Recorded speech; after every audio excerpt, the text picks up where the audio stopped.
this issues in education? So, Okay. I figured we'd go ahead and get started, and the other folks will join us as they come in. So, welcome, everyone. We're excited to be here. So, for our guests to know, we always start out every school board school session the same. So, we start by grounding ourselves first in our theory of action for school board school, so why we all came together for this program. And then after that, we go over our objectives for this particular session. So, we remind ourselves why we're here tonight. And then after that, everybody takes a minute to just either rewrite or reread their own personal vision for impact statement. So those we first created after one of our very first sessions, where we talked a lot about who we are, what we're bringing to this work, why we in particular want to do this work, and what impact we want to make. And then, as each session has progressed, a lot of theirs have changed, some pretty dramatically, as they've learned more about what the school board does, what that role is, how the system works. And so the goal being by the very end, when February comes, everyone will have a really clear understanding of exactly what impact they want to make and what seed they want to take it from. So that's how we start every session. So we will go ahead and start with our theory of action. Someone want to read that one for us? Go for it, Elise. When we better train our board members before their first day in office and actively recruit diverse community members to serve on the board, we will have better results for children in Cincinnati Public Schools. We believe that the most effective school board members are grounded in their values and mission and know the most important issues affecting students in their community. They understand their role, support their administration, build coalitions, get effective and meaningful policies passed, and make decisions that change student outcomes. All right, thank you. So that's what we're all here for. And then tonight, our session on our introduction to big issues in education. What we've been talking about is kind of for every one of these sessions. I was just joking with you, like every session could be an entire semester-long class, right? And so how do we kind of boil it down so that we know exactly what we want to get out of each session? So these are the couple of objectives we have for tonight. So someone else want to read those objectives for us? Go or David? Classmates will be introduced to some of the major issues in education that are facing our country in CPS, see how major issues in education are and are not being addressed in Cincinnati and in other districts, regions. Believe that student achievement depends on strong leadership by the board and superintendent, and that both the board and the administration are responsible for student achievement and must have a shared understanding about the roles of governance/management in moving student achievement. All right, great. All right, so then how we'll do that tonight. Right now we're in our introduction, and then we're going to spend about somewhere between 45 minutes to an hour in our panel discussion. So the crew submitted some questions. Audrey kind of took those questions, took our objectives, and came up with some questions for you all. So we'll spend some time doing that. And then, really fun, we're going to have dinner in small groups. So one of the pieces of feedback we kind of got in the last panel was, like, it was really interesting, and I wish I could have talked to so-and-so along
So today's going to be bringing a national perspective about what's happening in schools across the country, and we talk about big issues in education.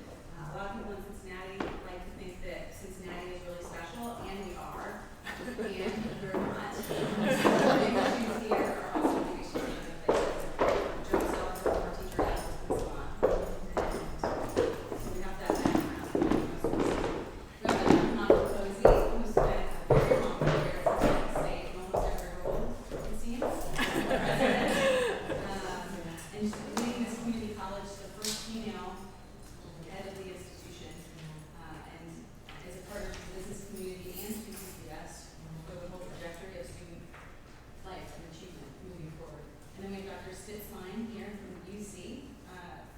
We should have brought books and could have done books. Right? I will confess I have a few in my bag. Great. Someone gave me the elbow to do that, so. Oh, good, good. And so I think your work, from what I understand, this is my first time meeting you, is interesting in that you are a professor of education and also philosophy, so that marries two important things, the big questions and then the practical part of work on those questions.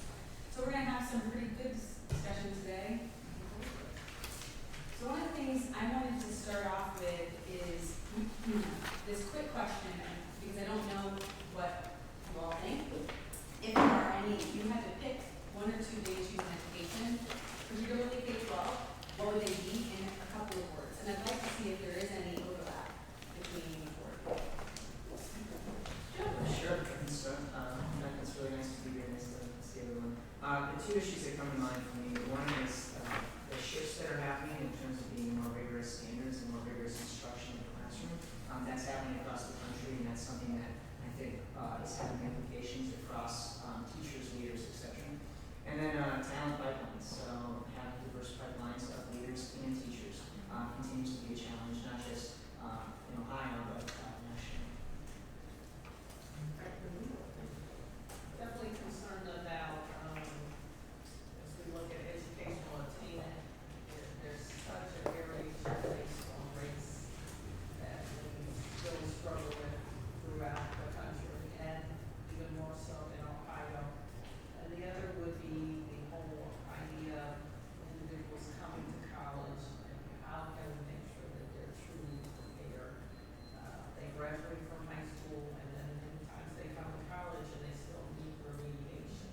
And there are a lot of different factors, and we want to be a part of the solution. And I know the school district is working so hard on that as well. We are in the business of education, academics, and right now we're faced with low achievement of our students, not only in CPS but across the nation, and in particular with brown, black, and students from low income households. So that is a challenge, but that is also the opportunity, and that is our work. So for me, that is the number one.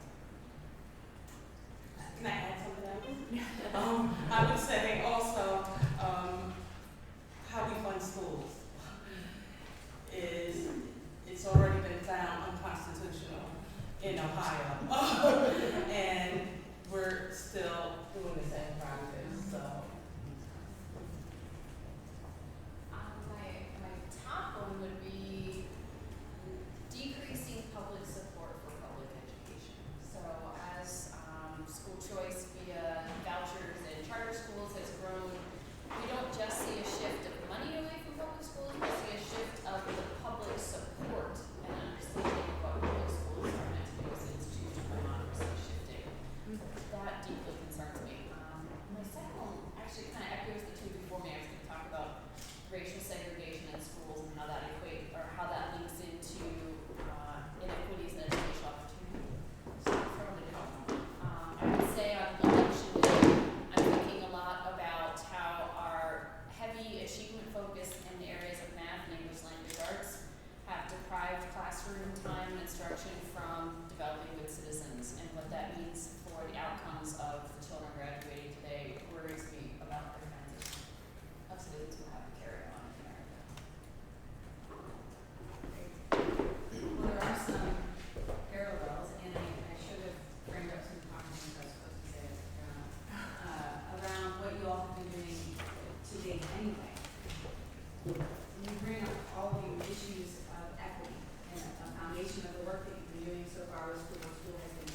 high rigor, great curriculum.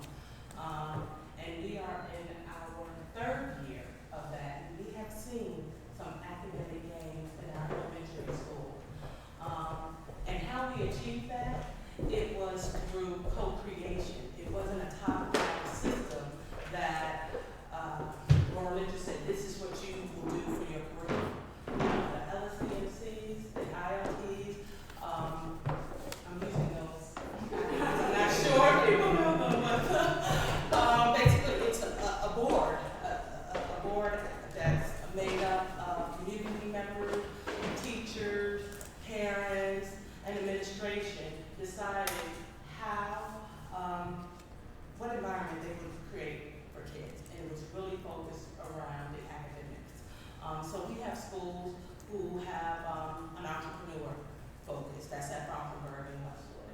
We have schools with kind of a STEM focus in global environmental studies from Pleasant Hill to John P. Parker. We have culture and performing arts. So I think the success really came from the families, the students, the LSDMC co-creating what type of school environment that they want to create for Well, and families. follow up to that, I don't know, I don't remember how long ago, I'm sorry, but how do you ensure that the materials you're bringing into the classroom are those that help the students get to where they need to be academically? So we had, for the district level, we had champions. So there are district administrators that are assigned to particular schools. So Dr. Rudnick is helping those who said we wanted to be a school that focused on performing arts, fine arts. So that you have someone there to really champion for the school, for the students, to say, hey, these are the materials that are needed. These are some opportunities that we're going to engage with the community to bring into the schools. And I think that is great as far as the alignment, and also ways that we can also be persistent in ultimately, in my opinion, equity is based on high student achievement for all. That is it. So just keeping that in the forefront, so it's not just buying robotics or computers or books. It's really, at the end of the day, are our kids achieving and moving the mark? So I think that helps with having that district perspective along with co-creation with the LSDCs. And one of the things that you mentioned is the focus on the need for rigor for students. And I would really love to hear some of Joe's take on the report that just came out, Opportunity Myth, around students engaging in their own learning experience, and how many of them feel that they don't have that experience.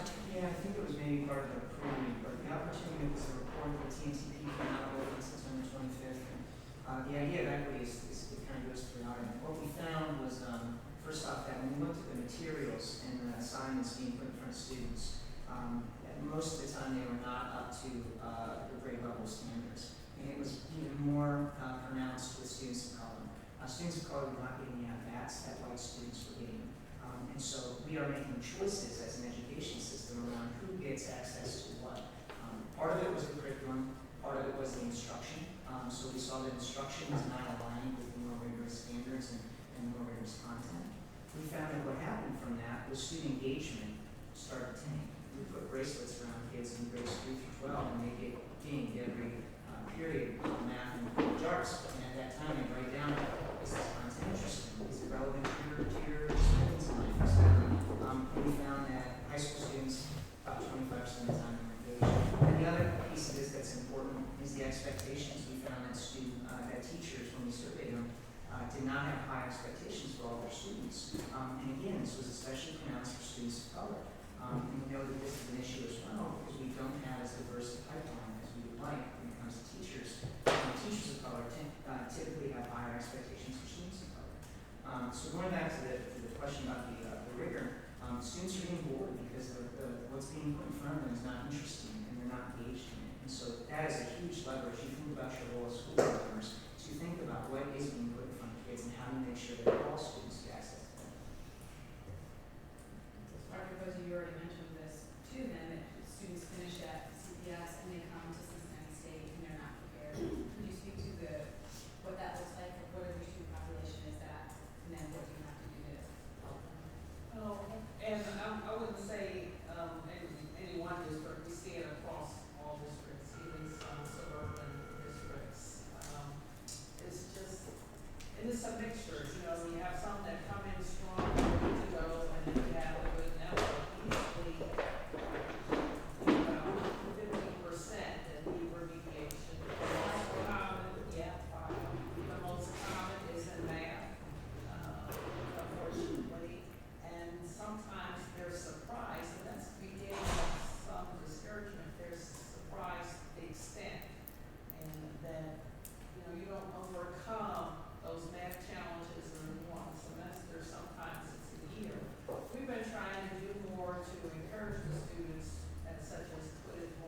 discuss and debrief what they're witnessing in those schools when they come back to the UC space. And then we're trying to actually, and this gets tricky, but measure their dispositions. So we're trying to figure out, how do you identify that teacher who has low expectations?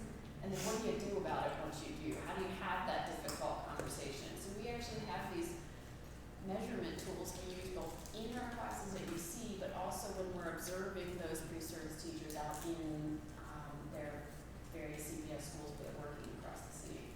That's the trickier part, because a lot of this is so deep and so, implicit bias kind of stuff at work. It can be hard to pull out and showcase that to students, but we're working hard to try to get there. Could you speak to, still on the topic of teachers, something that Joe also brought up, which is the talent pipeline, and I don't know if it's a crisis level yet, but the fact that there are less and less people choosing teaching as a profession right now. Yeah, so every year, FIDO Capital does a big national poll. It's a Gallup poll about kind of public impressions of education. And one of the most telling things that came out of the poll that just came out in September is a significant decline in people's willingness to be teachers. Not just themselves, but would you want your child to be a teacher? Would you want your friend to be a teacher? And this is really telling about the climate for teachers right now that's driving folks away. Everything from feeling like being a scapegoat about every social problem you can imagine, it comes back to a teacher, to things like the paperwork and, fulfilling IDA and 501s or primary 504s and all kinds of papers that you're doing day to day, and low pay and low prestige and all these things that drive folks away. So that's creating an environment that's making it very hard to entice folks to become teachers right now. And then when we do, we know, as I mentioned, the typical teacher coming into UC is actually fairly typical across the country, and I'm sure you can speak to that. And that worries us. We know that we need a more diverse group of upcoming teachers, and yet it's a hard uphill battle for us to find them. And that's why we admire folks like your organization who are trying to do that in particular, and yet we in traditional teacher education programs are really struggling right now with our numbers are handling. One thing we've run into in terms of this pipeline issue is when we think of systematic issues that kind of affect one group of people more than others. State tests, practice tests like that, there's not a ton of evidence that says that those tests are predictive of the teacher's actual effectiveness. And that may be a controversial statement for some, but from everything we've seen, that is true. A lot of our work in places like Texas is to try to take down barriers, and to try to allow access to more teachers, more people to the profession, and then put them through a rigorous program that will allow us to determine, okay, these folks are ready for the classroom, these folks, this isn't the best place for them. But I think that has been something that has really had a more adverse effect on potential teachers of color as well. Excuse me. What exactly does a teacher do? What are they supposed to do? What's exactly a teacher supposed to do? Are they supposed to teach? I know that sounds like a strange question. I feel like I'm going to give you like a giant list of what a teacher does. No, it's very specific. Is their job to teach, or is their job to introduce the topic? I'm not sure how to answer that. I would say that it's both and many, many more things. Can you tell me more about where you're going with it, what you're trying to get at? I'm curious, when they go through the program, I'm curious of what they're told. Are they told these are techniques on teaching, or are these techniques on how to memorize or how to absorb information? Because learning and observation, I believe, are different concepts.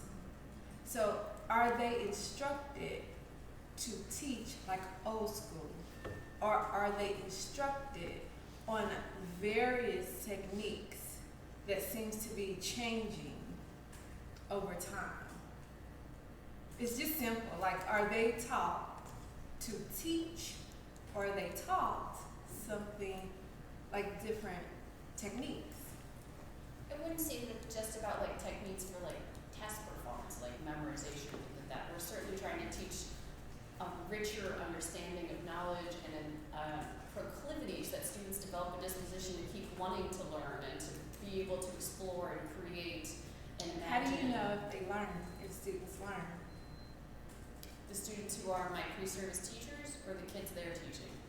I'm losing track of what Both. we're talking about. Both. How do you know that they both learn?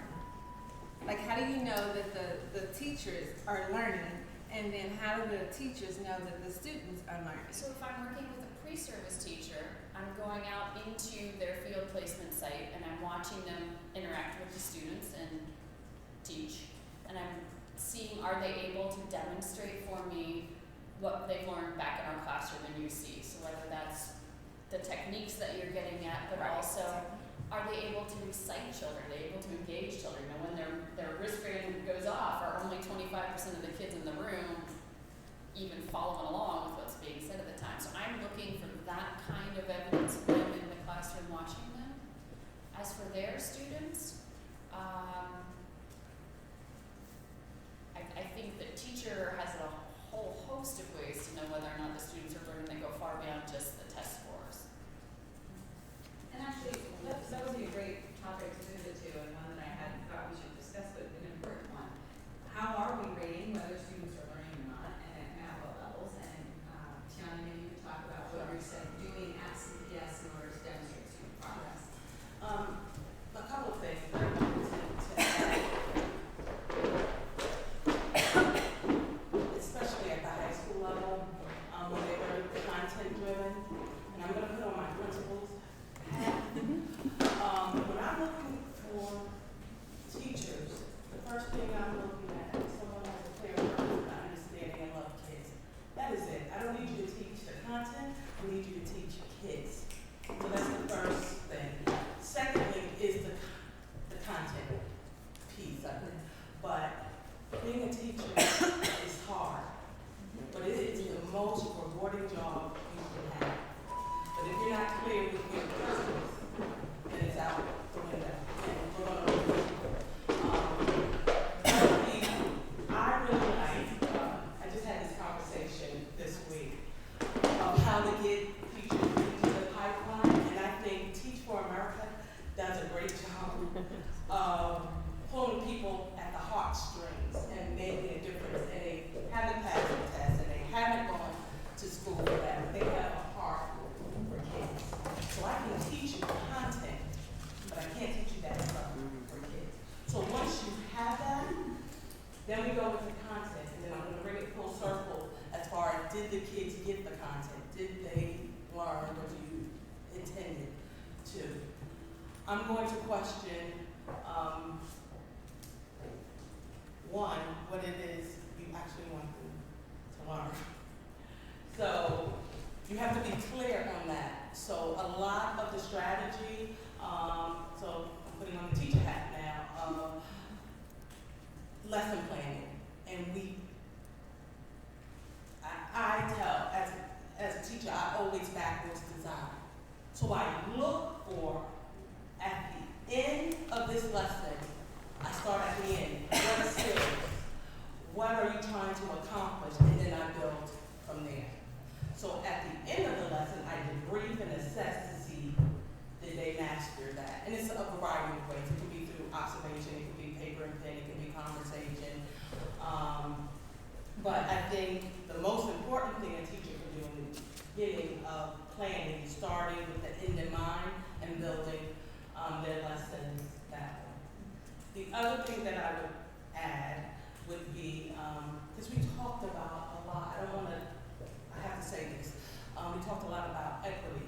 I think our approach to supporting students, and especially in urban settings, is to not look at the community as a deficit. It's an asset. What are they bringing to the school? What are they bringing to the classroom that you build from there? And I think that's a great place to start. And our teacher programs of their perception and their implicit bias. But our students are wonderful. They are brilliant. So what are they bringing to the classroom?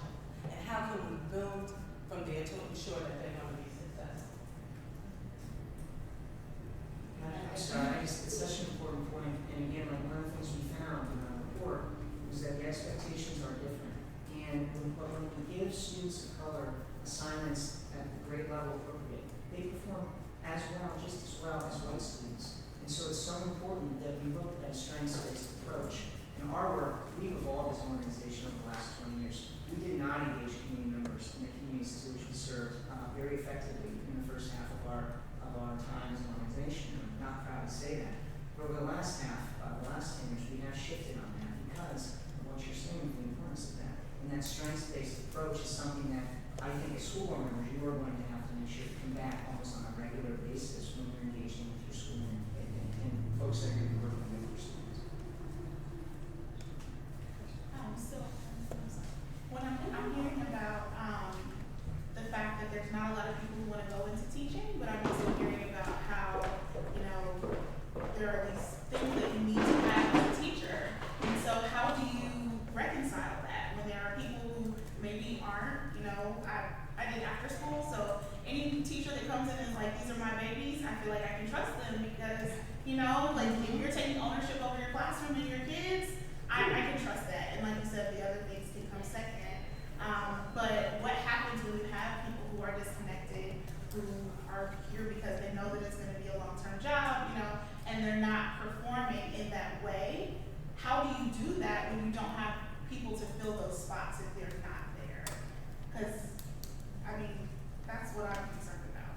I mean, Laura Mitchell has expressed that frustration to me personally last week, that there is a need to address exactly what you're talking about. Yeah. And I think it's not just her, but everywhere people are saying this. People who are good quality teachers who want to be there with kids and who will be able to get results. So I think that's a huge pain point for all of us right now. I don't know if anyone's heard this.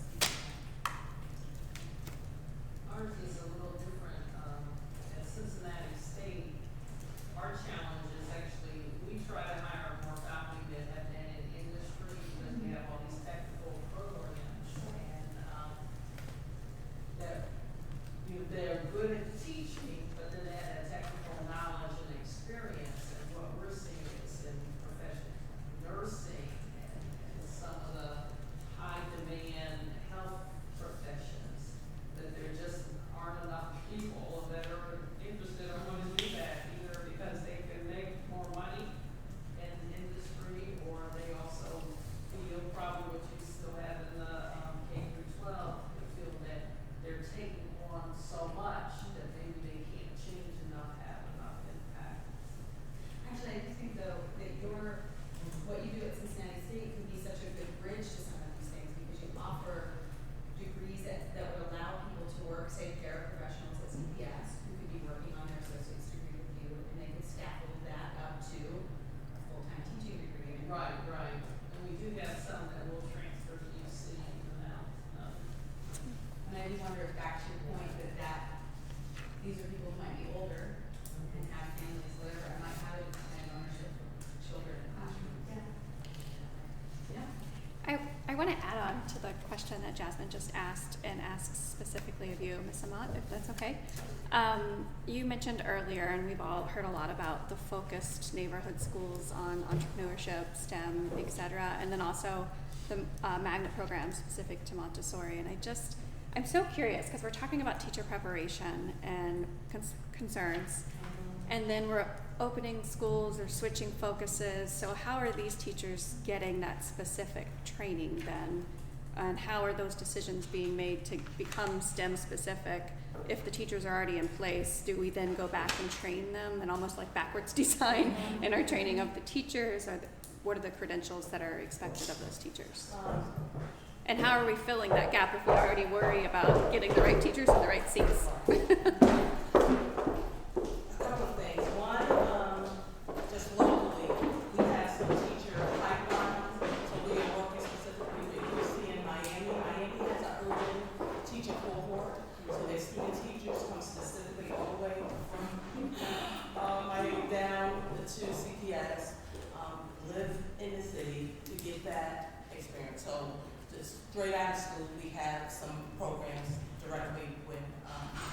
universities to prep teachers. As far as the Vision 2020 model and how to prepare teachers is through professional development, but again, it's not the district telling them what they need. So we have 2 schools right now, Mount Washington and College Hill, elected to be an expeditionary learning school. That's a national model.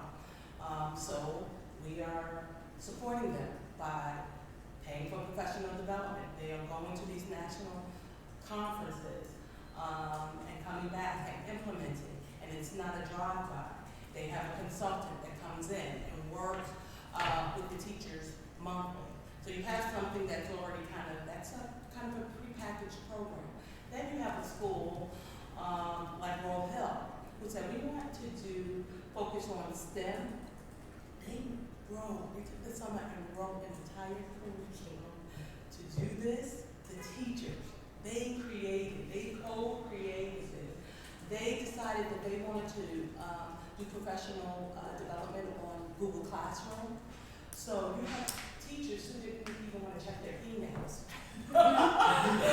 Going and participating and elected to participate in Google Classroom because as a school community, they said they wanted to do this. So they wrote their own curriculum. They decided what PD that they wanted to participate in, and our champion from the district level is coming back and advocating along with the principal so we can fund that. So we have different ways of supporting, and the learning is ongoing. But to me, again, I just want to hit, that is still secondary around, if I put this book, that question on the book. Start with your why, just the why are you in this, because it is hard work. And when it gets difficult, you go back to that. And you say, I know I'm making a difference, so let me go back and strategize of what I need to do to reach that goal. So I think this co-creation actually is I would prefer that when I look at the Vision 2020 model, rather than looking at something kind of prepackaged, but it wasn't my choice. It was the choice of the school to decide how they would like to do it.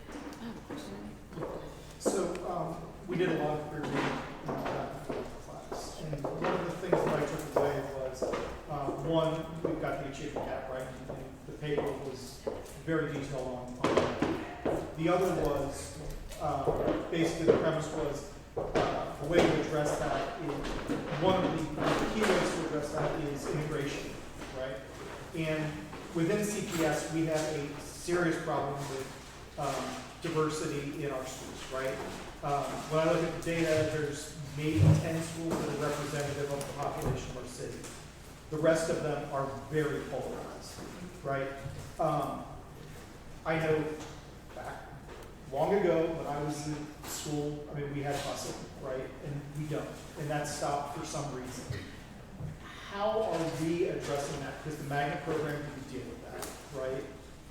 I know transportation is a huge deal from a cost perspective, but how do we address that as a society and as a city? And what's the district doing to move that dial, right? That's a thing, right? I would say, as long you will not get the diversity, because if you look at the percentage of kids who attend maybe African American kids that would dress right to school, then if you live in that neighborhood and you offer a magnet school, you're pulling diversity maybe out of some of those neighborhoods. There's, I would say, another side of the research. Some research has shown that African American students achieve greater success when they are in a place that teachers look like them, students look like them, because of that, all the stuff around higher expectations. So during the, in the 60s,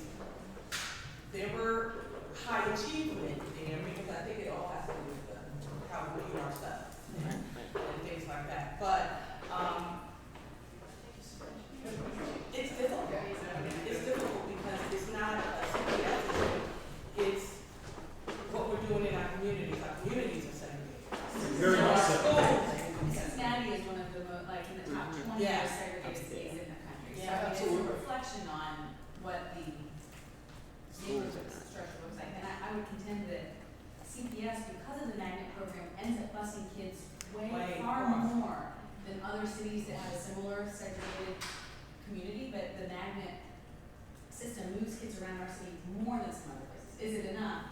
Right, I mean, but, you know, when we moved from the camping to the lottery, that was supposed to address the diversity, right?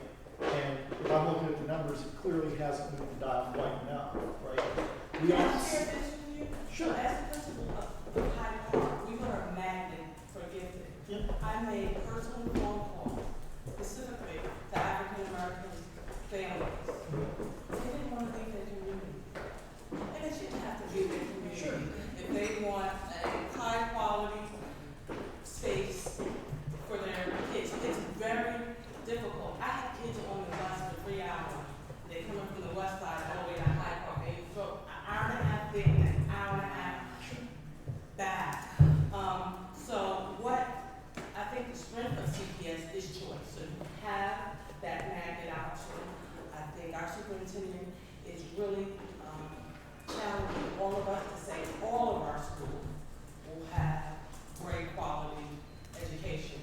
And that it's the choice of the family of what they want to access. But I just, when you said that, it brought me to, I would just die. Sure. Die, and they were like, no. And that speaks volume to what wonderful commitment they have to their community and their schools, and being engaged and really want to build there. But it is hard, and it's research on both ends, integration and segregation, and how students are performing. Even at when I look at the university level, we have a lot of students going to HBCUs because of that. I'm going to carry you through. And I have, you know, they can go to UC or here, but just having that support and that network, it's a level of comfort. We hear a lot about school choice right now. We often assume parents make choices based on academic outcomes or academic opportunities at schools. Those are actually very far down on the list of what emphasizes them. So the first one is proximity to home. How close is the school to where I live? The second one is demographics. Do people in that school look like me and my family?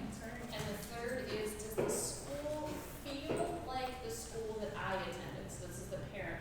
Looking for something that feels similar to what they experience themselves. So that's actually the third one gets us into some trouble as schools have shifted significantly in focus, practice, design, that they look less like what many families knew of, and so that may drive some families away from some of our more innovative practices. But one of the things that we need to face right now is that while magnets, their original intention was to be this kind of mixture, and in some ways they've been effective, we know that some magnet schools tend to be highly preferred by certain demographics of children than others. So New York City has a very robust choice program. One of their magnet schools is an architecture school. And I don't know the exact number to throw out there. It's something like 94% white and overwhelmingly male, which is a reflection of the field of architecture.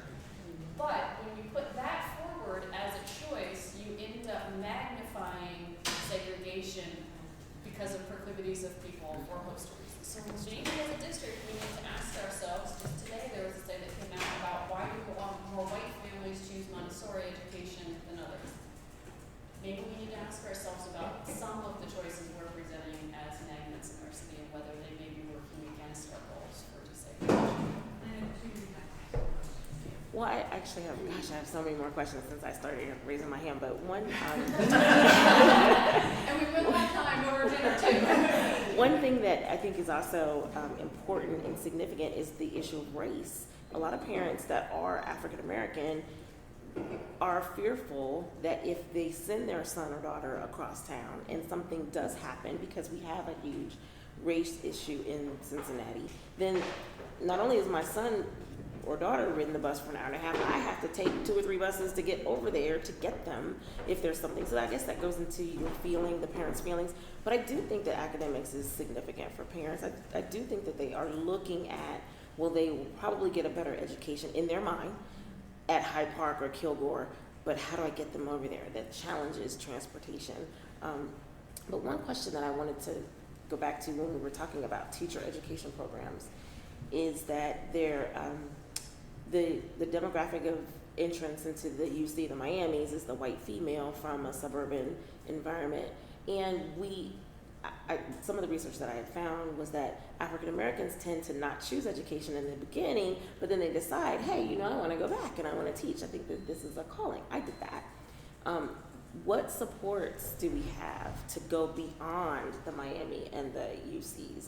Because knowing that the education programs are teaching that particular demographic and that our people of color don't tend to go that route, are we actively looking for and then supporting people of color that are choosing as an alternative pathway towards licensure?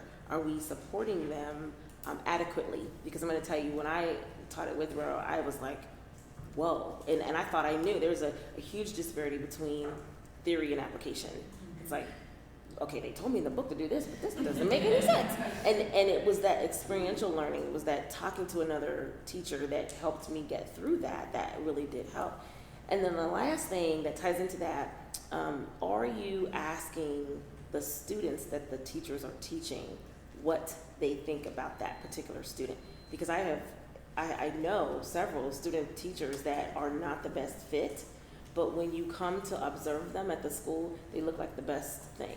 And that's in part the staff not wanting to get the student in trouble. I mean, you know, nobody wants to tell you that this is not a good fit for you. I don't think there's any nice way to do that after you spend a significant amount of time there. But I think that qualitative data from the students that they teach is significant, and that will, and I don't know if you're getting enough of that. Do you get that, and then are you getting enough of that? Very little, and it's often distrusted when it comes in. So it's seen as this high school student had some personal issue with the teacher or the student teacher, and it's then kind of written off too quickly. And I think if we can look at that data beyond just the one instance, but looking at groups, right? If you're seeing this repeatedly from multiple students that student teacher was teaching, that should worry us, right? That should alarm us. I personally got myself in a situation that was not related to race, but gender. There were multiple females who came forward about a male student teacher who said he makes me feel uncomfortable for these reasons.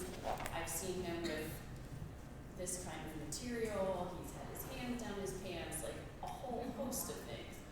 And so all of a sudden, I have to go back to the university and say, can we certify this student?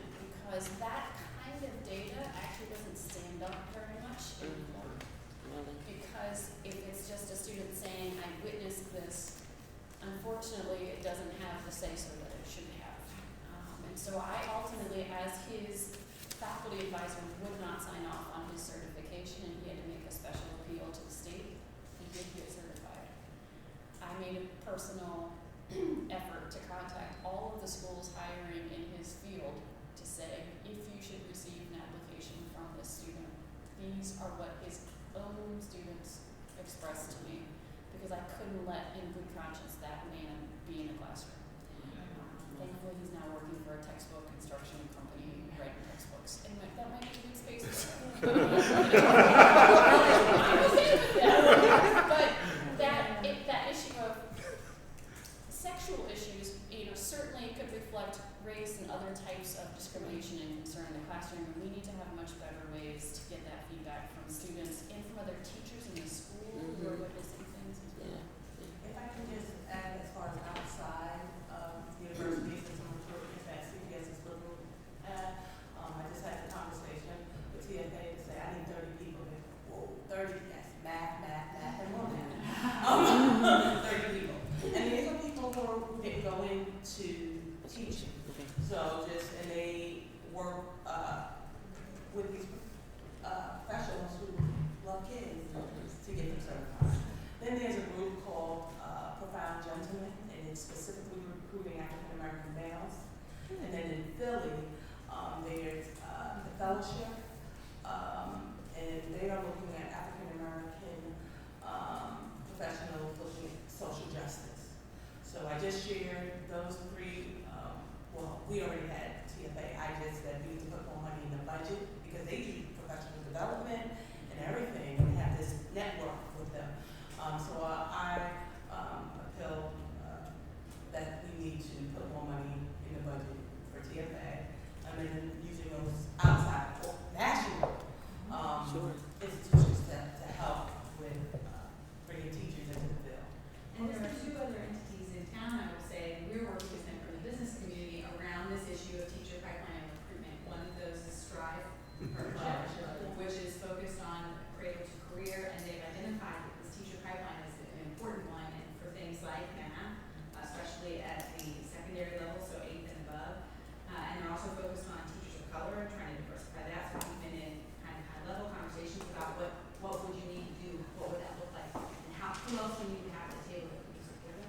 and the other is Accelerate Great Schools.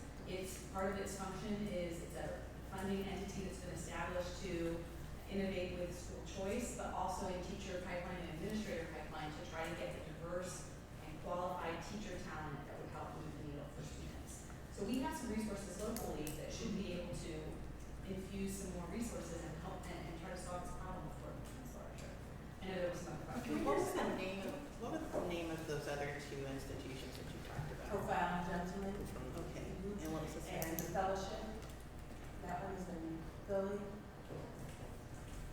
And can we hear Joe's, I would love to hear Joe's take on this too, because we all read The Opportunity Myth and exactly what Kareem is talking about, right? Of like, how do we get feedback from kids?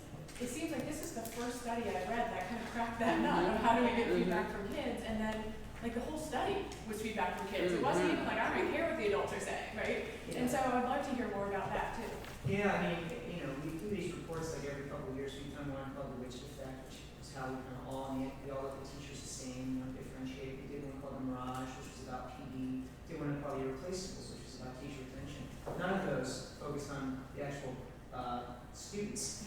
And so one of the recommendations we make in this is actually ask students and parents what is their experience with the school. And it goes back to this idea of honoring the community and honoring the community members. And so get a sense of what are they telling you.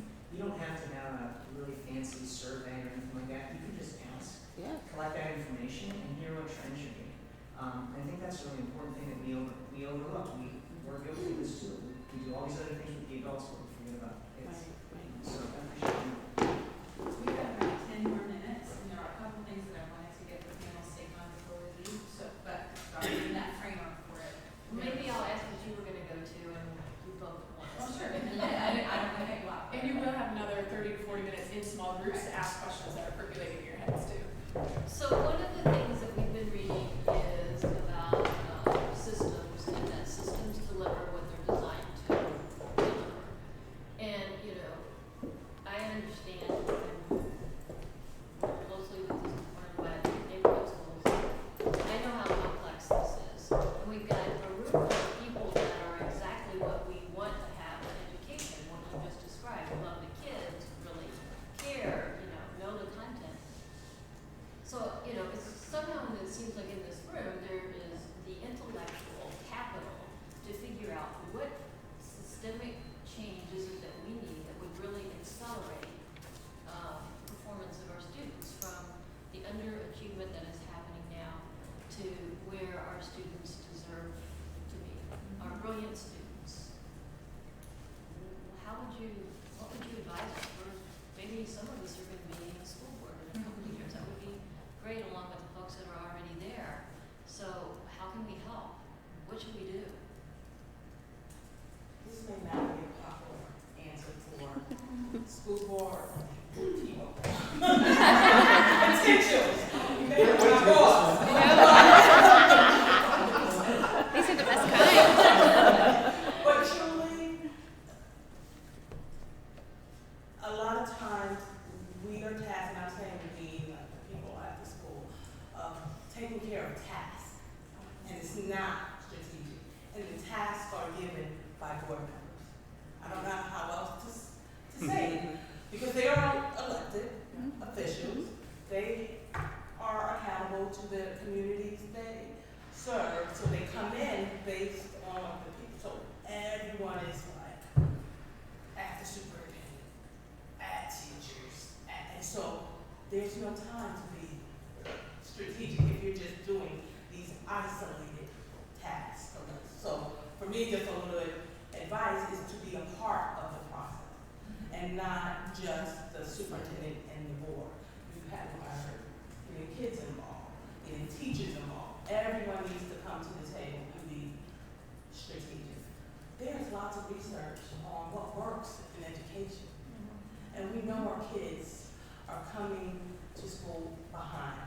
They don't, the vocabulary, not having the books, and so that's what we need to do. We need to invest in books. We need to have rich vocabulary. We need to have, part of it is, it's the 5 big ideas of reading. Do all of our teachers understand how to teach reading at a certain age? And at kindergarten, they should be coming out kindergarten. So I met, if any kid in Hyde Park was not reading, I sat with the teacher one-on-one, and what are we going to do?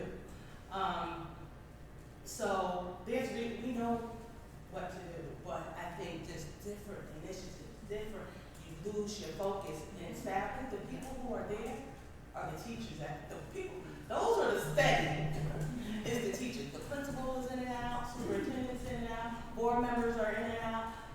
So if you can connect and work as a team and be strategic and use data to guide your decision making, CPS has a wonderful partnership with Strive Partnership and Children's Hospital around quality improvement. I'm so excited about this work because that's the strategic work that we're looking to do.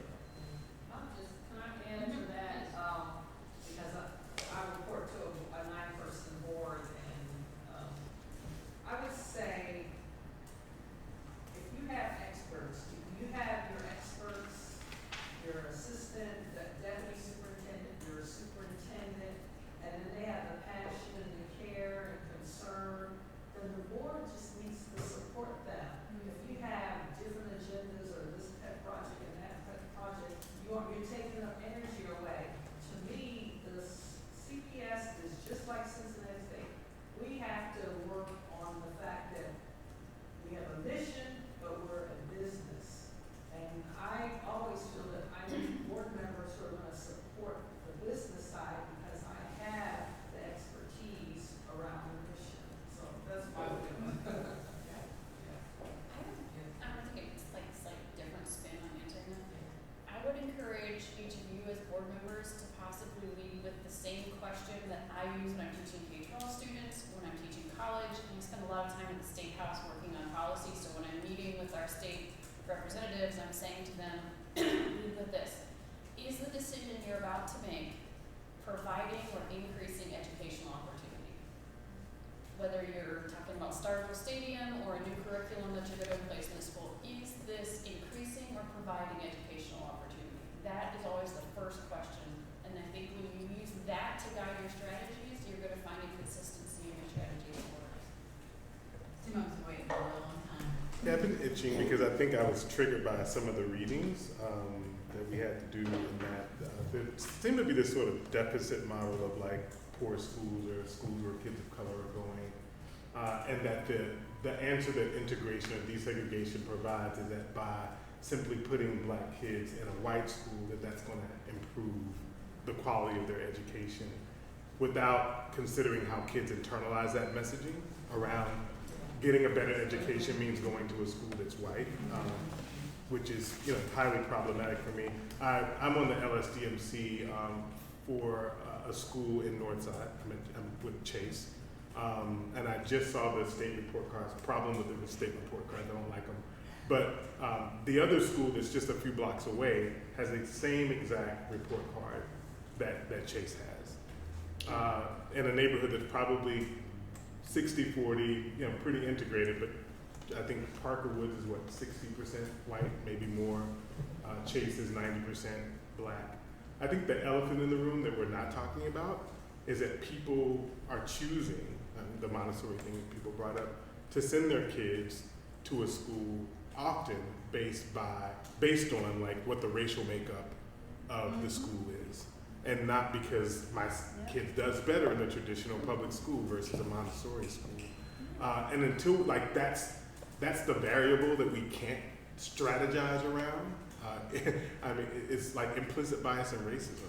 And in one of the more progressive neighborhoods in our city, it's alive and well.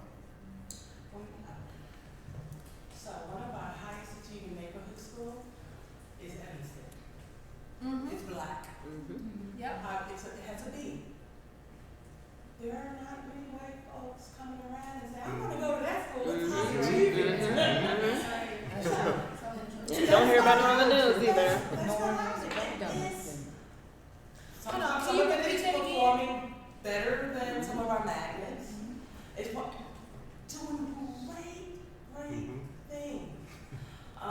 So I give, the principal is awesome. They work with Ms. Atkins, who is the president of Evanston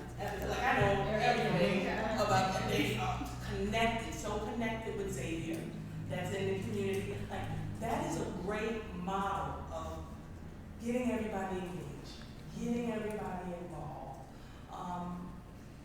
And people will come and high achievement is there. Because all of the adults have wrapped their arms around that school and said this school will be successful. But you don't see it the other way. So that's what it brought to mind. You don't see it, you know, we want to bust black kids out, but no one's saying let's go to this neighborhood, Hyde Park, and bus some of the white kids over to Evanston. We're not saying that. But that's still race. That's still that elephant in the room is race, because the perceived or implicit bias or whatever is, oh, that's Evanston, that's black. It can't possibly be performing well. When in fact it's the evidence. So well, because you don't go that far though. Didn't Evanston just get a B because just yesterday they haven't always been a B. Well, this is the first year that I was about to say overall grades came out for school. This is the first year for that. But they have consistently been on a trajectory of growth. It took a long time. Yes. But yeah, because I live in Evanston.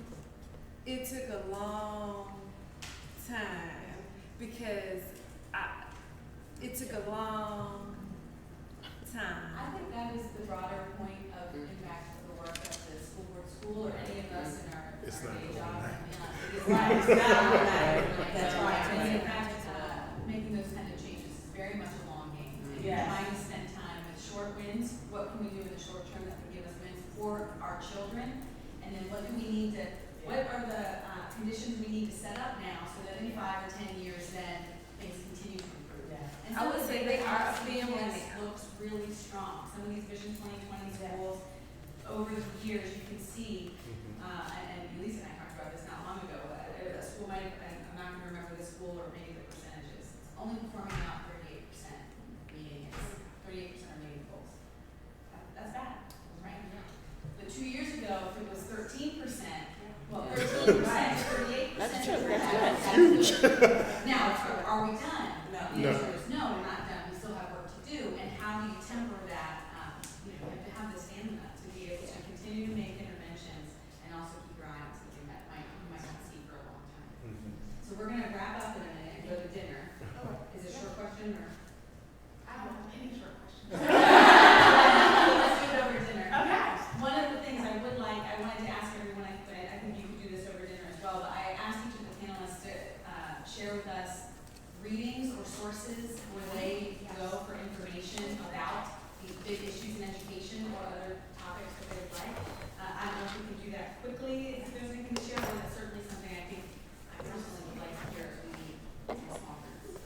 Would it be possible to get those as a reading list that we can circulate? Yeah, we could definitely do that too, just send them to me and we can send them to the group, that's a great point. Yeah, okay, so I know this conversation could, as we said, go on for probably the entire college semester. But like I was saying before, because I know some folks had to come in late, after the policy committee panel, a lot of folks had put in their feedback that they would love to have had some time in a small group to ask some more questions and really dig in. And so I had asked this group to let me know who they would like to sit with for dinner. And so we're going to break up into 3 different groups for dinner. This is a great time to ask all these questions that are still on your brain, but also to learn from these folks about what they do, how they got to the seats they're in. For our panelists to know, one of the big things these folks are trying to figure out, like I said at the beginning, is what seat do I want to make my impact from, right? So everyone came in saying, maybe I'll run for school board. But a lot of them are saying, maybe it's not the seat I want to get. And so we know that in order to change systems, you need pressure both inside and outside of those systems. And so it'll be fantastic if we can get some of you folks into school board seats, but we also know that we need folks outside of the system as well who understand the system and how to change it. And so we'd love to have those conversations over dinner too. So we've got pizza and salad from Lucy Blue. And here's what we're going to do. Front table is up here. I'll rearrange these real quick. So the front table with Miss Amat is Jasmine, Marlena, Elise, and Timon. And then the couches we have set up back here. So the couches, Joe and Sarah with Heather, Lavonda, and Chanda. And then the yellow table is the one in the back by the kitchen. And that one we've got Audrey and Dr. Posey with David, Tess, and Kareem. Unfortunately, I'll sent a picture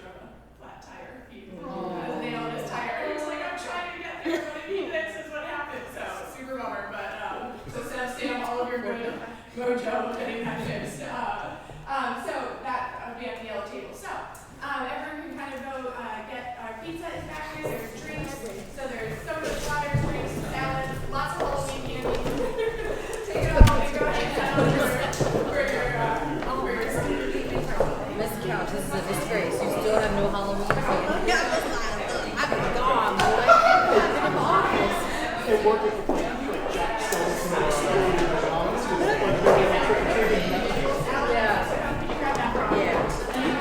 I came in twice. Well, maybe you should come down to see me versus like coming to see my aunt. Oh, I know. It's like, this is why I haven't seen my twins because I haven't had any candy. At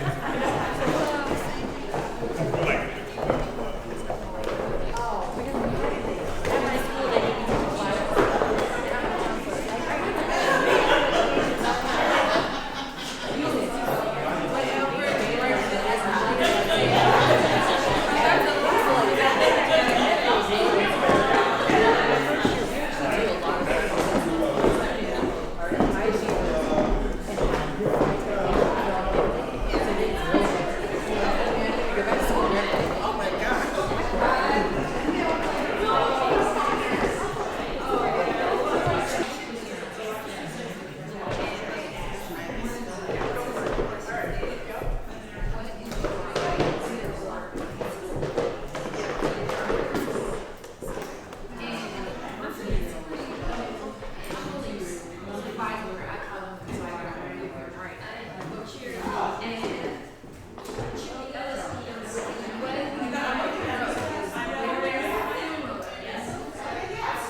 And just remembering, and like I used to memorize stuff and then spit it out. That's like what you do.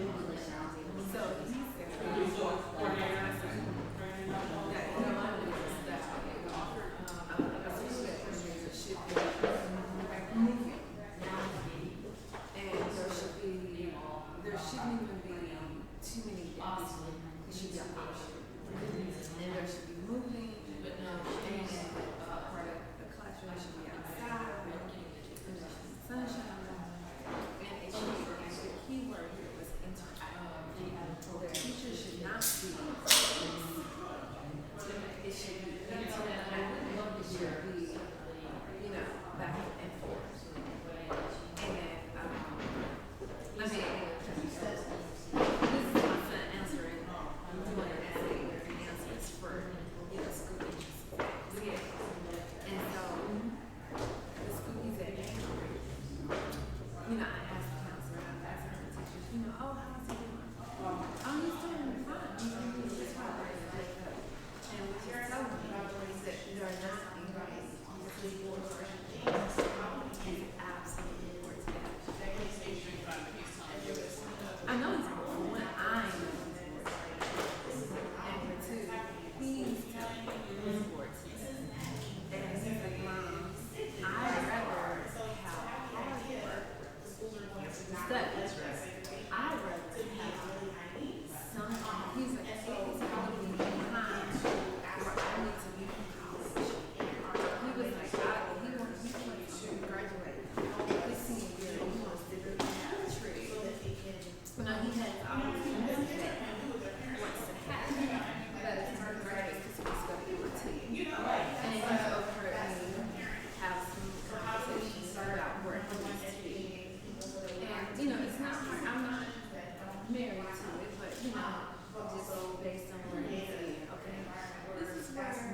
white teachers.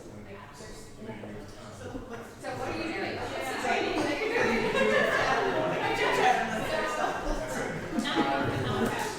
What I will say, in recent years, I've been pleased to see considerable Frustrating is it was never my goal to like, hearing our service teacher feedback. We try to do this, one color and one that, you know, folks of different races and conversations.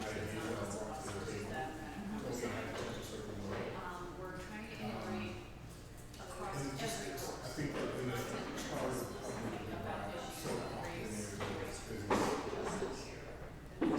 some buildings sometimes like we get like, you know, at least for like, for the ones that are, like, what is it that they're doing? And one of the things that is similar to like alternative education, what if there is a strong leader who has gone through the traditional principal certification program, but you know how to stuff to like charter schools? I've seen it, one of my friends is a lawyer, and you know, had education on the radar, after he needed to turn on his school in Boston. Boom. And some of it was just bringing a different mindset and attitude and also time to how to do school. So I feel like that's some of what you have to also be in this other job. Is like, you know, what role was it? In various settings, I thought it was always popular. I could teach High achieving students are grouped together, low achieving students are grouped and together yet, based on. like the Keep all the donations together so they can just stay there. throwing themselves to hide. I'm not a fan, And I think there's about some it, rationale it's for like, it. Yeah. are there systemic institutional roadblocks? That's like another thing. But no, just You know, people that have a desire to build. Because, you know, if I'm thinking, okay, I'm gonna take a pay cut, Growth mindset is I'm all not I'm being, saying. taking We'll three, stand four, for a five second. months. So, That's- I see this student teaching these students. Never seen advanced students. So we teach high school students in each class. Okay, so we list off each person, choice of cognition, teaches on right IQ, teaches on an example. What folks they had. The lower track class came in. He did not mention someone of color.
And we were your kids, if they weren't black and they were white, you would be out of the wood. If they were, they were white and they were middle class or higher end, we wouldn't even be here.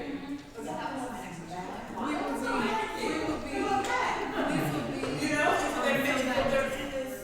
high world now, but because these kids simply don't have a voice.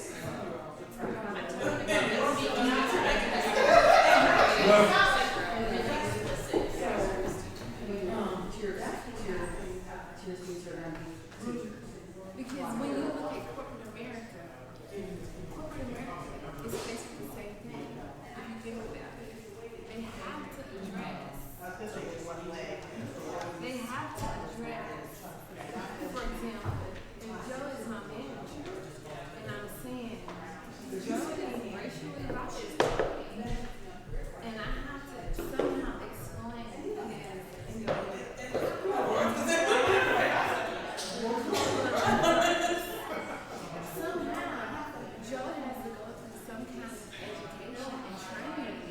to learn.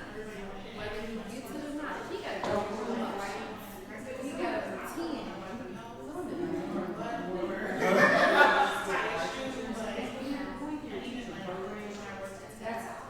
It's not important to know what your biases are, because we all have them, so we need to know what they are and to deal with them.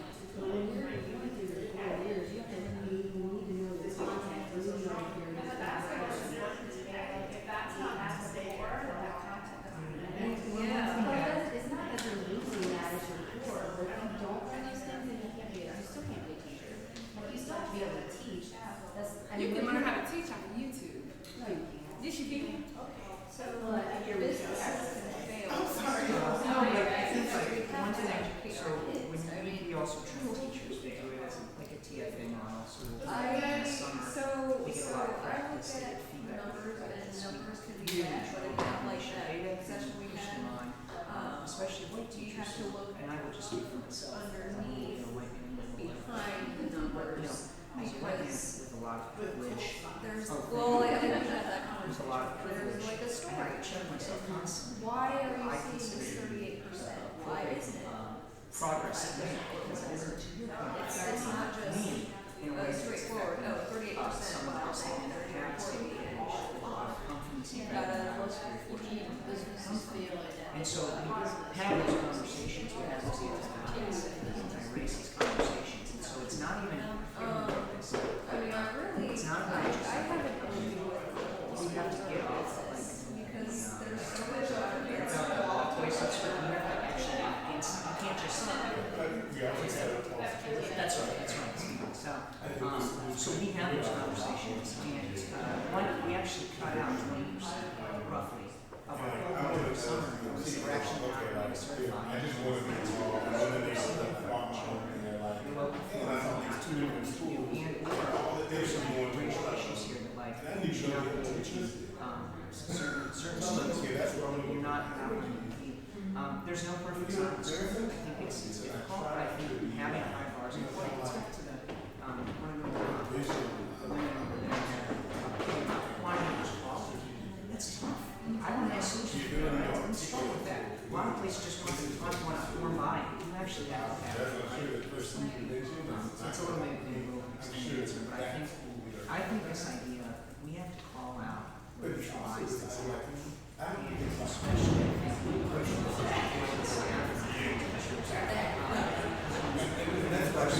It's like we're the okay, we have these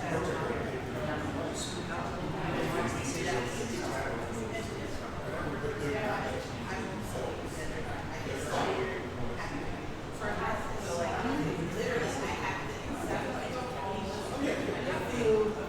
Yeah, everything goes down. and there's like high school or something, and it's really toxic, and I indicators.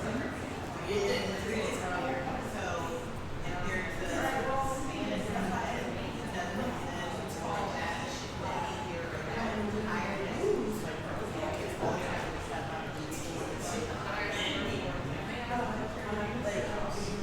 I'm here to stay. And I think what really was me is like, how do you get that? It sounds like, I don't know, I feel a lot of, why is it, like, how do we create the side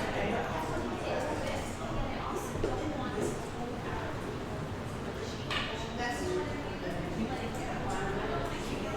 So what I would say to that, because I don't think she's saying that, I don't think she's saying I think what's the issue, if I hear this correctly, you know, all the teachers are mad, it's why are we yelling back at a system that is making all these hurdles? And feel the importance, well, I know that you are talking about it, so I feel like loud enough, are we talking about it hard enough? Are we talking about it enough? Because we're still getting younger, and we're, man, I don't want to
Yeah, so let's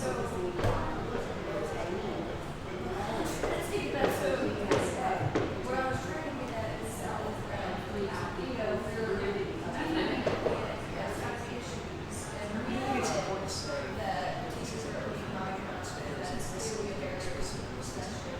We're still not getting pushed in as a teacher's son. So what I'm saying is now to other child this level to this level, and so it's out of actually good intention, which doesn't make it better. But I think you make a point, and you see that a lot. It's like certainly feel implicit bias, and it can also be teachers and and that is where I think we talk a lot about teachers, but this is a argument that it teams because the system is putting all of this into better ways. And the last thing I was saying is people have been I've heard a lot of people say their systems the system is working. Exactly how it's supposed to be. We're getting better outcomes for certain groups of students, and we're not giving opportunities to others. One of the things that we recommend, but as you guys think about school lunch, you have to have other things. I would encourage you, the first thing I would personally look into do that. Look at who's getting what resources. We call it equity on it. Basically, talk to students and families who's getting access to what resources, how do you know? And then make sure that those are being allocated in a way that gives all students a chance. And so those are the conversations we're having with our teachers before they go into the classroom, trying to do that.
Student Achievement Committee work plan. So before we go to the Student Achievement Committee meeting together, go ahead and look that over so you know what their work plan is. And we'll get to that after you all heard what these folks who are working day in and day out on education, what they think maybe issues are, and what we should be talking about. You'll hear what the board actually talks about. So that meeting starts at 2:30, but remember, board member Ozzie Davis offered to, as his kind of the newest board member, his perspective on one of the things that was most surprising to him was when he opens that board packet every week, just how much is in that. And he offered to go over it with you all, and almost everybody said they'd love to do that with him. So if you can get to the board by 2 o'clock, we can make sure we use Ozzie's time well. So that's the next thing we'll do together. Then we have the district's treasurer, Jen Wagner, coming in to talk to us on December 5th about district finances and budget. So that is, I mean, we keep saying we have one master class after another. This is like another master class. We've got Jen Wagner talking about that one. And then we get to do our school visits. So we're really excited about this. We'll start our day at Aiken and then go over to Westwood. So that's really exciting. And then, of course, after we've done our finance, Jen Wagner, we'll go to a finance committee meeting. And this takes us through the calendar year. So that's everything we have coming up. I also realized I jumped right in and neglected to introduce 2 awesome people. So you probably saw Steph walking around doing a million things. So Steph does all of our logistics. I should have introduced her in the beginning. So everything from letting everyone in to making sure we have food to taking pictures to doing technology. And then Marisa. Marisa currently works at Mayerson, but before that she worked at Teach for America. So I'm sure she was excited to hear Q&A because Marisa was one of those people who was making sure that Teach for America core members were doing their job in the classroom. She was giving those people their development. And what Marisa's doing for us is, as I think most of the panelists know, this is our first year for School Board School. And so Marisa's taking everything that's kind of happening in these sessions and turning them into lesson plans so that we can, in the future, expand School Board School to other cities with kind of lesson plans for how to do each of these sessions. So I should have introduced Steph and Marisa in the beginning. Okay, so that's all of our logistics, everything we have coming up. So we will see everybody next Thursday, the 15th, at Student Achievement Committee meeting. But we'd love to just kind of take a deep breath. I know one of the things that you all do after these sessions is kind of go home, think them through. We have reflection questions in your journals to kind of guide your thinking. But we'd love to hear anyone's initial reactions around their reflections on all that they've heard and learned tonight, especially around when we come back to what our objectives were for tonight. Anyone want to share any of their reflections? Anything they've learned, anything that stood out to them, anything? Yes, David. I know I have more questions than answers. I feel like we keep leaving sessions like that. Yes, Judah. It's a little, okay, so the first thing is it's overwhelming in the sense that there are so many issues. There are so many people working towards addressing those issues. There's also a need to make sure we have the right assessments. But then I also get this feeling that because we're all, like, it's not a coordinated effort. And so therefore, there's probably loss in the system of us being able to get the most impact for what all the effort that's being put out there amongst all the various resources. And so I can't help but to think, like, what's that missing nugget that would enable all of us to work more cohesively and in sync to where we can all get to where we want to go faster, better, to have the greatest impact. So, but it's been very fruitful. It's like exhausting. It's a great reflection. Thank you, Jen. That's lower than the list. Other notes? Jelly? I feel like we're having the same conversations about things. So that was one of my questions is how do we start looking at the issues that we see in education as symptoms and not who is the problem? Because it's not. And so I feel like instead of trying to like get people to understand that like we have a racial issue in education, like how do we get people to start recognizing that we have a race issue in society? And so not trying to make it, recognizing it as a microcosm so that we're not chasing our tail.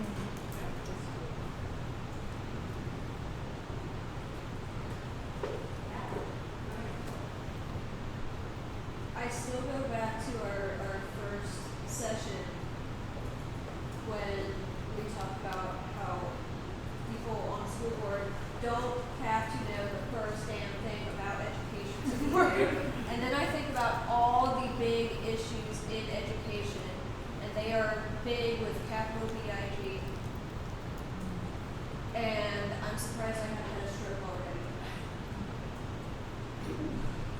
we'll see after tonight.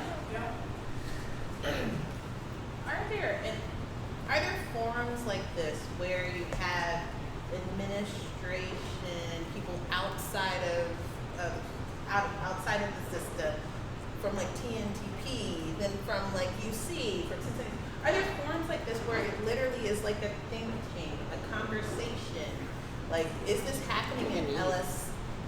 I don't know all the letters. This is not Okay, LSTC. like, you know, so because this was fruitful just within itself to hear what does help look like, what gets in the way, like, so, and Ego yeah, gets in the way.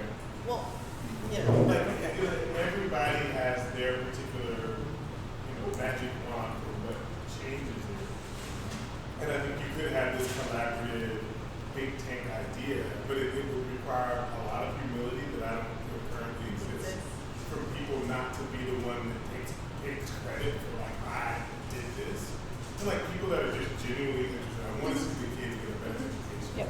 My name doesn't have to be on it.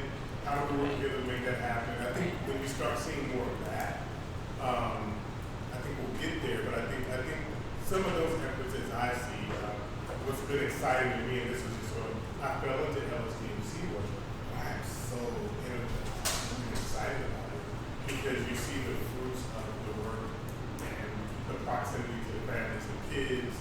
And I feel like if we have a bunch of people that are excited as I am about that work, you can begin to see a system change. I think maybe I'm a little bit more skeptical of like the system changing and enabling the people on the ground to do it. Like, and so maybe it happens the other way around.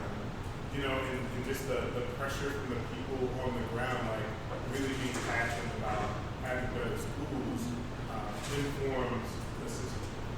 And I would add to that you have to layer in, while we wish we didn't have to do this, you have to layer in politics. Yeah. And that is small p politics, and that is big P politics. And if you can figure out how to navigate those systems, because even though we all said we want to get together good hearts, we just want to do what's right for kids. To your point, ego gets in the way, and truthfully, I see it differently than you, and so we're going to have conflict about that. So there are inherent needs for disagreement and compromise and paths forward because we don't always agree on how to do it. So you've got to be more adept to navigate those systems and the politics within and without the systems to be able to make change.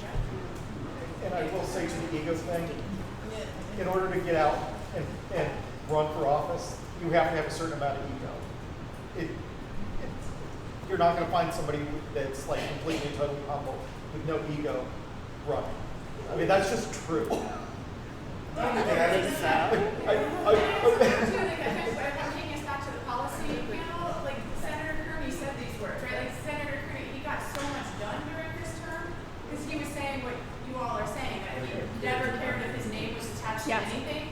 That was one of the lessons that he had told us. Yes. Yeah, I was just gonna again exaggerate, Timon, what you just said, and say it again, but maybe in a different, my own experience way, which would be, yes, that I think that if we keep in mind the why all the time, and that we come to the table and like we're doing this for the children, and we're always doing this for the children, but we do that in respectful ways, and we keep the front line in mind as well as the higher level politics up here in mind, and no matter where we are on that spectrum, that it always has to come back there. And I think that if we do that in transparent ways, we do it in authentic ways, and you don't have to have an ego for that. I mean, we all have some sort of ego, right? But we keep that in check, and that's part of the accountability piece too. And we have to be willing to have those hard conversations. We have to be willing to be called out from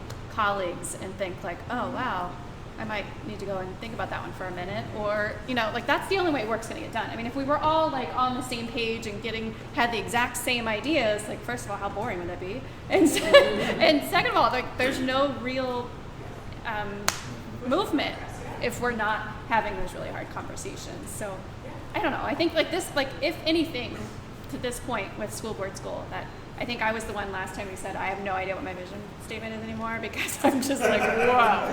I'm getting back there, and I think it's back to like whatever I just spit out, I have no idea. But like, it's I think it's being recorded, so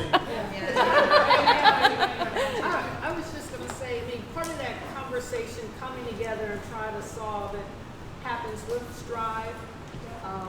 But what I've seen in Cincinnati is that we're still trying to figure out how to go from conversation to make things happen.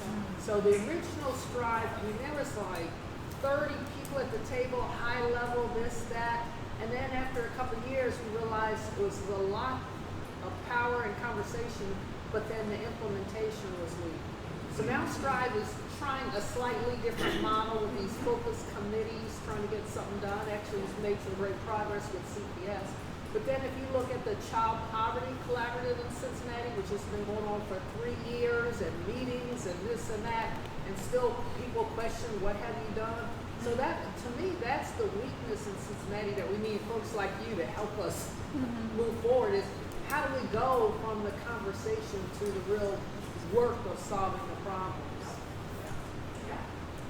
And I think that's tying together what you all are talking about, Yeah. right? And that is also, I don't think we don't talk about it often in school board school, but we should be, is both the big and the small P politics that Audrey's talking about, right? And I think all of you work in some system and understand what that means, right? So the big P politics of like the actual electoral part, but the small P politics of every system that you all work in has politics to it, and you have to figure out how to navigate them if you're going to get anything done, right? And I've given examples before, you all know that, of and I mean, Audrey's one of the people I would call because she understands the system too, and having somebody who is outside of it being able to check you, super important too. I also had mentors, people who had been on the school board before me, who also understood how to navigate the system, who I would call and say, like, X thing is happening. I know it feels like a runaway train right now. What do I do? And having those people help you navigate that small P politics of it. And it comes back down to, I've said this before, I never cared if anybody knew I was the one who had done something as long as it got done. Yeah. And there are other people who do care on the board, who do care that they get the credit for it. And the more I could do things, and it seems kind of underhanded, but it's not, because it's the best for the kids to say, like, we're going to plant this idea so so-and-so thinks it was hers. And then let's let it get done. Because I don't care that it was, my name's never going to be on it. I care that it gets done. And that stuff is just, that is the navigating the system and figuring out how do we get the work done for kids. Yeah. Any other reflections? I just would like to say that this evening has been very inspiring for myself and my reflection, in that it starts here in making a difference and a change, and believing that you can make an impact. That's sometimes we look at it so easy, start, but to be in this room filled with people who are committed to education, committed to their community. This is really about a community effort. It just blows me away. You don't get to see that. And a lot of times in my situation, I don't get to hear it. You just, just everything you read. So you have really inspired me and motivated me that we can get it done. And it can start small. I'll end by Laura's Mitchell quote: dream big, start small, scale fast. That is our line all the time. Dream big and start, sky's the limit. But then a small test of change. Fall off and learn from that. Sometimes we get stuck when we talk about implementation, that it seems so big, we don't even get moving. So let's start small. Yeah. And then we figure things out and talk to people, and then change what we thought and what we've learned, let's grow, and then we can scale. So, yes, you guys are really inspiring. Thank you for inviting me. Yes, thank you so much.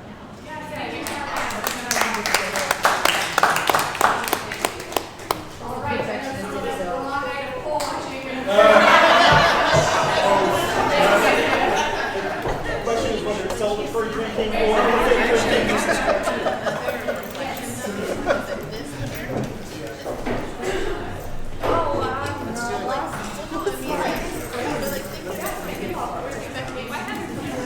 Pittsburgh? Okay.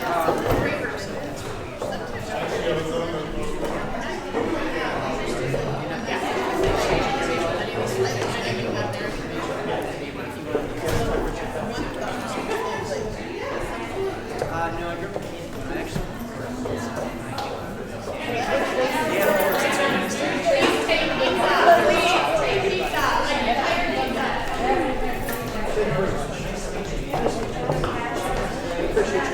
Oh yeah, no.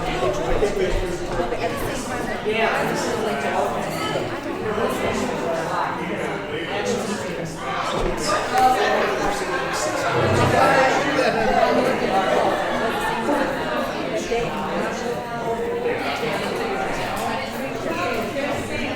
I'm almost through Sarah. I'm almost through you.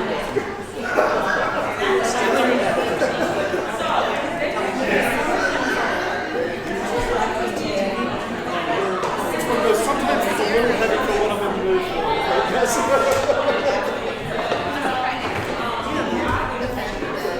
See it.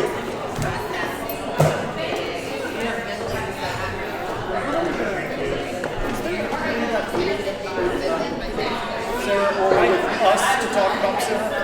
Really? That's great. I thought I responded to you. That's right.